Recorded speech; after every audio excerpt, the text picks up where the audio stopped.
Hey everyone, welcome 7th graders and parents to this explainer for your upcoming U.S. history course. I am absolutely thrilled to be your guide today. We're about to set the stage for an incredible year of historical investigation, pulling directly from the St. Paul Middle School American History Curriculum Framework. And let me tell you right off the bat, this isn't just about memorizing some old dates from a dusty textbook. No way. It's about rolling up our sleeves and digging into the fascinating, wildly complex story of how a nation was actually built. So, here is our flight plan for today. We've got the big picture, then a look at Unit 1 Colonization, followed by Unit 3 American Identity, and finally, we'll pack your history toolkit. I just have to ask, are you ready? Ready to uncover the myths, the intense conflicts, and the shifting identities that literally built a nation? See, history is so often presented to us as this neat, tidy little timeline. But the reality, it is so much messier and way more engaging. It's essentially an exciting mystery, and this year, you all are the detectives. We're going to be looking at real primary evidence to separate actual historical realities from the myths we always hear, exploring everything from prehistoric North America all the way to the turn of a new century. Section 1. The Big Picture. Mapping the year. Let's see what we're working with. Your curriculum this year is vast. We're talking 11 interconnected units, and we'll spend roughly 3 to 4 weeks on each one to hit the major milestones. We kick things off with colonization in Unit 1. From there, we march right through the Revolution, grapple with the incredibly dividing forces of the Civil War in Unit 4, navigate the massive global impact of World War II in Unit 8, and eventually, we land in Unit 11, exploring America's modern challenges in a brand new century. It is an epic sweep of time. 11 units. One incredible story, but honestly, here is the absolute most important part of this entire course. You are the historian. You aren't just here to absorb facts like a sponge. You are here to actively uncover the why behind the history. Why did a reform movement start? Why did a major compromise completely fail? You'll be using hard evidence to build your very own understanding of the past. Which brings us right to the essential question for our very first 3-week unit. How did colonization create both new opportunities and deep conflicts? This question is essentially our narrative cliffhanger. The early days of America were incredibly complex, and this single question perfectly sets up the friction we're going to investigate right from week 1. Section 2. Unit 1. Colonization. Let's dig into those opportunities and conflicts. During these first 3 weeks, we're going to dive deep into the tension between myth and actual history.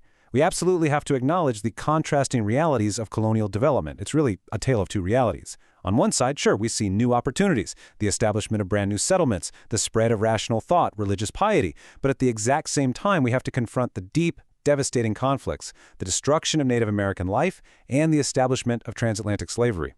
Doing history means we have to look at both sides simultaneously.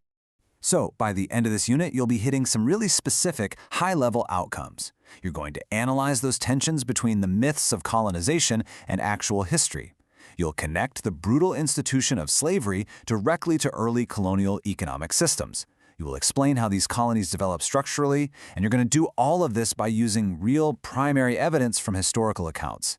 These are the critical thinking muscles we're building right away. Now, fast forward a bit. After we move through the American Revolution in Unit 2, we arrive at another massive essential question. How did the United States define itself while expanding and dividing? This right here is the core dilemma of a young, rapidly growing nation, and it perfectly sets the stage for our next major deep dive. Section 3. Unit 3. American Identity. Let's look at this expanding and dividing. This is a 4-week exploration, and this is where the drama of the United States really starts to heat up. We're talking fierce debates between Federalists and Republicans, sweeping social reform movements, and the serious growing pains of a nation stretching its borders. To even begin to understand this era, we have to grasp massive ideas like manifest destiny. Basically, this was the 19th century belief that the expansion of the U.S. across the continent was totally justified and, well, inevitable. It's the engine that drove westward expansion, pushing pioneers toward the Pacific. But it also pushed the nation into some severe conflicts over land and statehood. But then, on the flip side of all that expansion, we have sectionalism. This is a loyalty to the interests of your own specific region, like the North, the South, or the West, rather than to the nation as a whole. And defining this term is crucial because it helps us understand the intense dividing forces that were beginning to tear at the very fabric of the country, setting the stage for the Civil War. So, during Unit 3, we are watching this brilliant, epic tug-of-war. We've got expanding forces pulling the country outward and together, things like nationalism, manifest destiny, and rapid economic growth. But pulling right back in the exact opposite direction are dividing forces tearing it apart, sectionalism, competing political parties, and intense social movements. The nation was literally unifying and fracturing all at once. Section 4. Your History Toolkit. These are your absolute keys to success this year. To conquer all 11 units, you're going to need specific skills. Take your upcoming colonization mini-project, for example. You won't just be a passive listener. You're going to learn how to frame a historical question, compare political parties, and analyze different perspectives. You'll actually select primary source evidence and use it to communicate a reasoned conclusion. Remember, doing history is an action verb. It requires analysis, comparison, and evaluation.